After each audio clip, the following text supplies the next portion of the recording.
La luz no venía de un sol, ni de una llama, ni de nada que los ojos humanos pudieran entender. Pulsaba como si tuviera vida propia, esparciendo reflejos dorados por las murallas cristalinas del cielo. En el centro de ese resplandor, una figura caminaba lentamente, y la propia luz parecía inclinarse para acompañarlo. No era solo hermoso, era deslumbrante, casi hipnotizante. Quien lo veía por primera vez siempre tenía la misma reacción. El corazón se aceleraba, la respiración se trababa y, por un segundo, todo parecía detenerse. Aquella presencia dominaba el ambiente sin ningún esfuerzo. Y fue allí, frente al brillo puro que salía de sus alas, que surgió el nombre que atravesaría siglos: Portador de la Luz.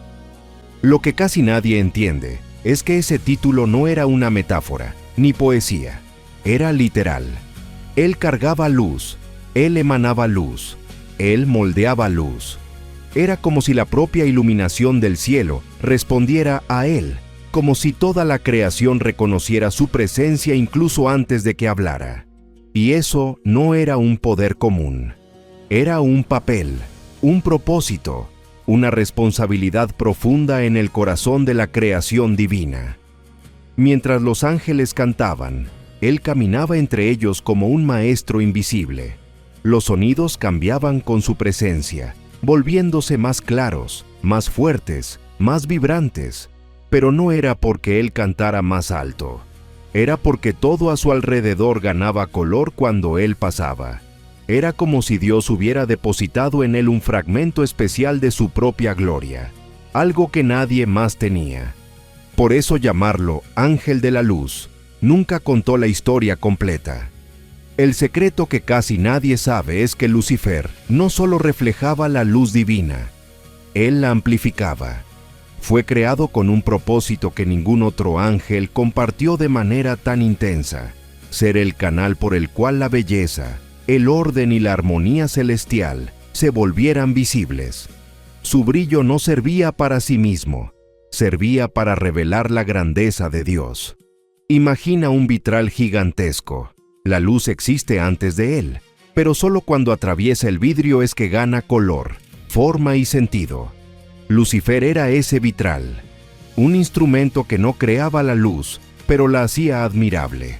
Por eso era llamado Hijo de la Aurora, no porque hubiera nacido de un amanecer, sino porque su presencia hacía que cualquier lugar pareciera el primer día de la creación.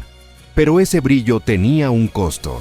Cuanta más luz cargaba, más conciencia tenía de sí mismo, y cuanta más conciencia tenía, más grandeza percibía en su propio ser. Era perfecto en belleza, perfecto en expresión, perfecto en propósito. Y todo eso era verdad. Dios realmente lo había creado así. El error nunca estuvo en la luz que poseía. El error nació en la forma en que comenzó a mirarla. Antes de la caída, no había miedo, duda ni competencia, solo había orden. Y en esa orden, cada ángel sabía exactamente quién era. Lucifer, sin embargo, se encontró en el centro de algo que pocos ángeles experimentaban: admiración. No porque él la pidiera, sino porque era imposible ignorarlo. Su brillo llamaba la atención, su presencia inspiraba, su voz movía ejércitos celestiales enteros.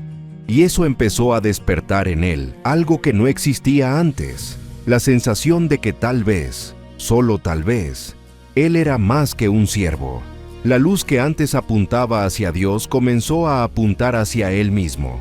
Pero ¿por qué eso importa para entender su título? Porque precisamente aquí está la ironía más profunda de la historia. Lucifer no cayó a pesar de ser el portador de la luz, cayó por causa de eso. La misma luz que lo hizo magnífico fue la misma que, cuando se distorsionó, hizo que se colocara por encima de todos. La función que lo hacía especial se convirtió en la fuente de su ruina. Existe un detalle poco comentado, pero extremadamente revelador. Antes de cualquier rebelión, antes de cualquier sentimiento de orgullo, la luz que fluía en él era total, transparente, limpia. Nada en él era oscuro. No conocía sombras, ni por dentro ni por fuera. Eso significa que su caída no comenzó con tinieblas, comenzó con exceso de luz. Comenzó con algo que debería haber sido bueno, y eso cambia completamente la forma de ver la historia. Cuando un ángel común miraba a Lucifer, veía belleza, Dios veía propósito, pero Lucifer empezó a ver comparación. Y cuando te comparas con el propio Creador, cualquier chispa de orgullo se transforma en incendio. La luz que antes servía para engrandecer la verdad fue usada para crear un espejismo. Empezó a ver posibilidades que nunca le fueron dadas. Imaginó caminos que nunca existieron. Idealizó un trono que jamás sería suyo. El ángel de la luz pasó a querer ser la fuente de la luz. La transición fue lenta, casi imperceptible. Ningún ángel cae de la nada. Primero vino la inquietud. Luego, el deseo de ser escuchado de otra forma. Y entonces, por primera vez en la historia celestial, el brillo de la luz comenzó a distorsionarse levemente a su alrededor. No eran tinieblas, todavía. Era como un resplandor que se dobla, que deja de ser transparente. Como un vidrio perfecto que empieza a agrietarse por dentro. Y aquí surge uno de los hechos más curiosos. No perdió el título de inmediato. Durante mucho tiempo, incluso ya corrompido por pensamientos de grandeza, seguía siendo llamado portador de la luz. El nombre continuó, pero ahora tenía otro significado. Ya no representaba su función original, representaba lo que estaba perdiendo. La luz continuaba, pero ya no era pura. Era la luz de un corazón dividido, luchando consigo mismo. El brillo que antes anunciaba perfección comenzó a denunciar orgullo. Pero nadie lo percibía, porque era imposible imaginar que justamente él, el más bello, el más brillante, el más armonioso, sería el primero en desviarse. Por eso su caída estremeció a todo el cielo. La idea de que el propio portador de la luz pudiera sumergirse en las tinieblas parecía imposible. La misma luz que guiaba pasó a cegar. Y en el momento de la rebelión, cuando la batalla se formó y el sonido de las huestes angelicales resonó como truenos, la luz de Lucifer ya no era luz. Era un brillo duro, distorsionado, casi doloroso de mirar, como el reflejo de un espejo roto. La ruptura final ocurrió cuando Dios lo removió de la posición que ocupaba. Y en ese instante, algo simbólico sucedió. La luz que él cargaba dejó de responderle. No la perdió por completo, pero perdió la pureza que la conectaba al Creador. La luz interior no desapareció, se transformó. El portador de la luz seguía luminoso, pero ahora su luz era propia, aislada, desconectada. Una luz que no ilumina, una luz que engaña.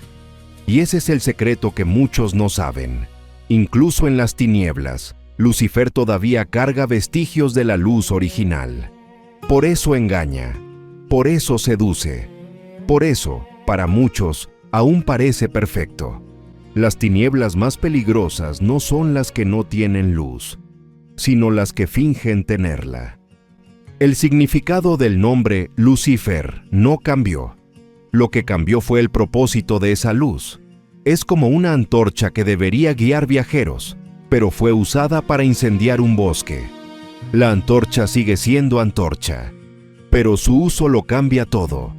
Cuando los antiguos profetas y estudiosos dijeron que él era el ángel de la luz, señalaban esta dualidad. Un ser creado para reflejar a Dios, pero que terminó reflejándose solo a sí mismo. Un brillo que debía revelar la verdad, pero que pasó a ocultar la mentira. Y quizá lo más impresionante de toda esta historia es el hecho de que, incluso después de la caída, la identidad original aún resuena en su nombre.